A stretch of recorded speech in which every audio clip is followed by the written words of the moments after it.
ውሸታም ሰካራም አቅሉ በጫት የተበከለ ትንፋሹ በጫት የገማ የሆነውን ሰው ተጠንቀቁትና ከእፎይ ከተባለ መልካም እኚህ ታላቅ ሼክ እንግዲህ በእድሜ ታላቅ የሆኑ ለምን እስልምና አስተምሮቱን ገለጥክብኝ በሚል እንዴት እንደሚሳደቡ ታዝባችኋል።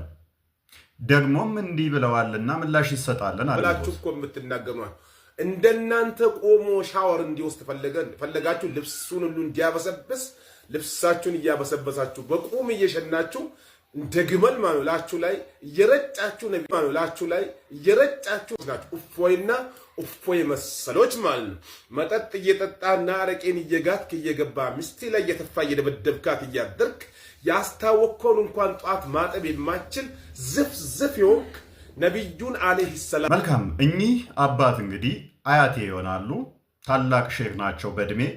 ነገር ግን የሚናገሩት በጣም አጸያፊና የወረደ ንግግር ነው። እላይህ ላይ ትሸናለህ፣ እላይህ ላይ ትረጫለህ የሚሉ ንግግሮችን ከኚህ አባት የሚጠበቅ ነው። እንግዲህ እላዩ ላይ የሚሸና ወይንም የሚረጭ ማን ነው ካላችሁኝ የሙተሊብ የልጅ ልጅ የአብደላ ልጅ ሙሐመድ የእርሶ ነብይ እንደሆነ በመረጃ ላሳየዎት። ሱነን አናሳይ 296 ላይ አይሻ እንደተረከችው I used to scrub the janaba on another occasion. She said the semen from the garment of the messenger of Allah ትላለች። ካላ መልእክተኛ ልብስ ከሙሐመድ ላይ ስፐርሙን እፈትግለት ነበር ወይንም ጀናባውን እጠርግለት ነበር ትላለች። ስለዚህ ስፐርም ልብሱ ላይ የሚረጭ እኔ ሳልሆን የእርሶ ነብይ ወይንም እርሶ የሚከተሉት ነው የሚሆነው። እንደምትከተሉት ይሄንኛው ኡስታዝ ደግሞ ስፐርም እንደሚፈተግለት ነብዩ በራሱ አንደበት የተናገረውን ስሙት። መንይ የሚባለው ነገር ማለት ነው ፍትወተ ጠብታ ስፐርም በጣም አሳፋሪ ነገር ነው አይደለም? አንድ ወንድ ልጅ በተለይ ይህ ግለሰብ ታዋቂ ነው ብላችሁ ብታስቡት ሰው ያንን በተመለከተ ስለሱ ቢነገር ያሳፍራቸዋል አይደለም? ቤተሰቦቹ ረሱላህ ሰለላሁ ዐለይሂ ወሰለም ህይወት ታሪክ ላይ ግን ያ አይደለም። እናታችን አይሻ ሰሂህ በሆነ ሐዲስ ላይ ረሱላህ ሰለላሁ ዐለይሂ ወሰለም አንዳንዴ የመንያቸው ልብሳቸው ላይ ደረቅ ሆኖ አየውና በእጄ እፈትገው ነበር ትላለች። ይሄ ሲራ አካል ነው። መልካም እንደሰማችሁት ልብሱ ላይ የሚረጭ እኔ ሳልሆን የእናንተ ነብይ ሙሐመድ ይባላል። ልብሱ ላይ ይረጫል፣ አይሻ ትፈትግለት ነበረ። በሱም ደግሞ ጸሎት ሊያደርግ ይሄድ ነበረ። ተፈትጎለት ነጠብጣቡ ስፐርሙ ልብሱ ላይ ያለ ማለት ነው። ጓደኞቹ ደግሞ ሴጋ ይመቱ ነበረ። ሐጅ እያደረጉ ስፐርማቸው ይንጠባጠብ ነበረ። ስለዚህ እላዩ ላይ የሚረጨው እኔ አይደለሁም ነብያችሁ ነው። ሌላኛው እየጠጣ እየተፋ ሚስት ላይ ምናምን ስላላችሁ የቤት ትልቅ ሰው ኖት፣ ተሞክሮ ካሎት የራስዎትን ተሞክሮ ማውራት ይችላሉ፣ እንደዛ የሚያደርጉ ከሆነ። ምክንያቱም ቁርአኑም ሐዲሱም ሴትን ላይ መምታት ስለሚፈቅድ ማለት ነው። ከዛ በዘለለ የነብዮትን ልምምዶች ወደኛ ባያመጡ መልካም ይመስለኛል። እኔ ዛሬ ሃይማኖቴን እቀይራለሁ።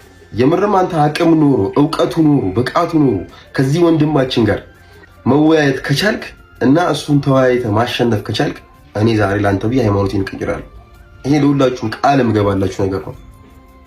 እንዲሁ ማሸነፍ አይደለም፣ ደፍረ ከዚህ ልጅ ጋር እወያያለሁ ብለህ በአንድ መድረክ ላይ ከተወያየን አልኩ እኔ አደርገዋለሁ። የምሬን ነው የምልህ። መልካም ወንድማችን እንደሰማችሁት እሱ ሜንሽን ካደረገው ኡስታዝ ጋር ከተወያየሁኝ የዛኑ ዕለት ክርስትናን እንደሚቀበል ተናግሯል። እሱ ብቻ ሳይሆን ብዙዎች ሜንሽን አድርገውኛል። ብዙዎች ሙስሊም ወንድሞቼ እና ሙስሊም እህቶቼ ይህን ቪዲዮ በውስጥ እየላኩልኝ ነው። ከመላካቸው መልእክት እያስቀመጡልኝ ነው። እሱም ምንድነው እሱ አንተ ደፍረ የምትወያይ ከሆነ በውይይቱ ላይ አይተን ክርስትናን እንቀበላለን የሚሉ በጣም ብዙ መጥተዋል። ሰው ይህ ውይይት ተቀብየዋለሁ። ሜንሽን የተደረገው ኡስታዝ እንዲህ ብሏል። እዚህ ከሃይማኖት አንጻር በ9 ዓመቷ ማግባቱ ጥሩ እንዳልሆነ ነገርከን። ሃይማኖትህ ክርስትና ነው። ቢያንስ በሃይማኖት እንኳ ይሄ ነገር አለ ስለ የትኛው ሃይማኖት ነው የምታወራው? በ9 ዓመት ማግባት አስፈላጊ እንዳልሆነ ወይም ይሄ ነገር ክልክል እንደሆነ ክርስትና ላይ አለ ወይ? እኔ ለምሳሌ እንደ ክርስትና በ3 ዓመቷ ሴት ልጅ እንዲያገባ ስህተት አለበት ሰውየው? የ3 ዓመት ህፃን ልጅ ወንጀል አለበት? ካለበት እስኪ በዚህ ዓመቷ ማግባት ሴት ልጅ አይቻልም ወይ? ችግር የለው በቃ በዚህ ዓመቷ ሴት ልጅ ታግባ የሚል እንኳን። መልካም እንደሰማችሁት የህፃን ልጅ ጋብቻ በክርስትና ወይስ በእስልምና ለተጠየቀው የተሰጠው ምላሽ ቢ በጨረፍታ ሰምታችሁታል። ህፃን ልጅን ማግባት ክርስትና ነው የሚፈቅደው ወይንስ እስልምና? የትኛው ነው የሚከለክለው? ዲቤት ማድረግ እንችላለን። ስለዚህ ማክሰኞ ከምሽቱ 3 ሰዓት ጀምሮ በኮስት ዲቤት ማድረግ እንችላለን።